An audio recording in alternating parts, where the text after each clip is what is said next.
ఎన్నో త్యాగాల ఫలితంగా తెలంగాణ రాష్ట్రం సిద్ధించిందని ఉమ్మడి మహబూబ్ నగర్ జిల్లా తెలంగాణ ఉద్యమకారుల ఫోరం చైర్మన్ పసుల రాజు అన్నారు. మహబూబ్ నగర్ జిల్లా కేంద్రంలో తెలంగాణ ఆవిర్భావ దినోత్సవ వేడుకలను సోమవారం ఘనంగా నిర్వహించారు. ఈ సందర్భంగా జిల్లా కేంద్రంలోని న్యూ టౌన్ తెలంగాణ అమరవీరుల స్తూపం వద్ద ఘనంగా నివాళులు అర్పించారు. ఈ సందర్భంగా ఆయన మాట్లాడుతూ ఎన్నో త్యాగాలు, పోరాటాలు, నిరసనలు, ఉద్యమాలు, లాఠీ దెబ్బలు తిని జైలు జీవితాలు అనుభవించి తెలంగాణ రాష్ట్ర సాధన కోసం ఎంతో పాటుపడ్డామని వెల్లడించారు.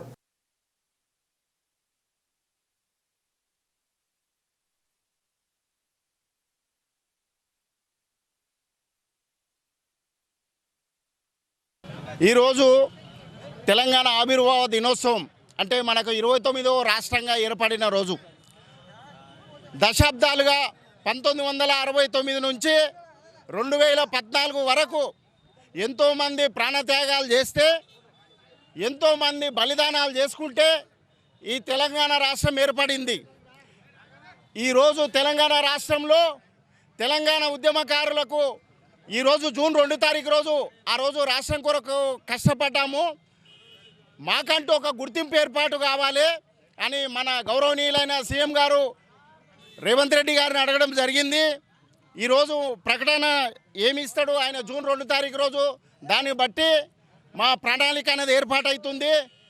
1969 నుంచి 2014 వరకు జరిగిన ఉద్యమ స్ఫూర్తిని, ఉద్యమంలో కష్టపడ్డ వ్యవస్థను చూసి 2010లో శ్రీకృష్ణ కమిటీ అనేది ఏర్పాటు చేసిండ్రు.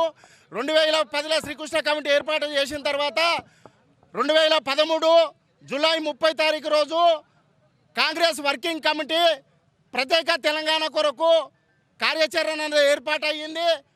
అక్టోబర్ 3 తారీఖు రోజు కేంద్ర మంత్రిమండలి ఆమోదం తెలిపింది. ఫిబ్రవరి 2014 ఫిబ్రవరి 18 తారీఖు నాడు బీజేపీ ప్రభుత్వం తెలంగాణ బిల్లుకు మద్దతు తెలపడం వల్ల లోక్సభలో ఫిబ్రవరి 20 తారీఖు రోజు రాజ్యసభ ఆమోదం పొందింది.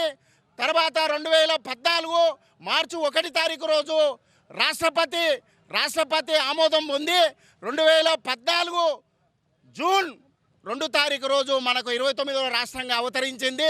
తెలంగాణ రాష్ట్రం అంతా ఆషమాషిగా రాలేదు. ఎవరెవరో ఎన్నెన్నో అపోహలు మాట్లాడతారు. తెలంగాణ కొరకు చాలామంది త్యాగాలు చేసుకున్నారు, పోలీస్ కేసులు పెట్టుకున్నారు, ఎన్నో బలిదానాలు చేసుకుంటే తెలంగాణ రాష్ట్రం ఏర్పడితే ఈరోజు తెలంగాణ రాష్ట్రంలో పదవులు కానీ, ఆ రోజు జై తెలంగాణ అని సన్నాసులకు పదవులు వచ్చినాయి.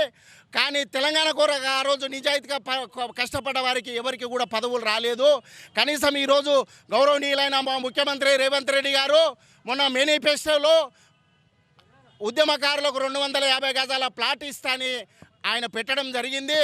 ఆయన యొక్క మాట మీద నమ్మకంతో మొన్న తెలంగాణ ఉద్యమకారులం అందరము రాష్ట్ర వ్యాప్తంగా టీయూఎఫ్ తెలంగాణ ఉద్యమకారుల ఫోరం తరపున కాంగ్రెస్ ప్రభుత్వానికి మేము మద్దతు తెలిపి కాంగ్రెస్కు పనిచేసినాము. ఈ రాష్ట్రంలో కాంగ్రెస్ ప్రభుత్వం ఏర్పడ్డది. ఈరోజు జూన్ 2 తారీఖు రోజు మా గౌరవనీయులైన రేవంత్ రెడ్డి ముఖ్యమంత్రి గారు, మా మామనార్ ముద్దుబిడ్డ ఈరోజు మాకు తెలంగాణ ఉద్యమకారులకు ప్లాట్ల విషయంలో ఖచ్చితంగా ఏదో ఒక నిర్ణయం తీసుకుంటే చరిత్రలో నువ్వు నిలిచిపోతావని కూడా తెలియజేస్తూ జై తెలంగాణ.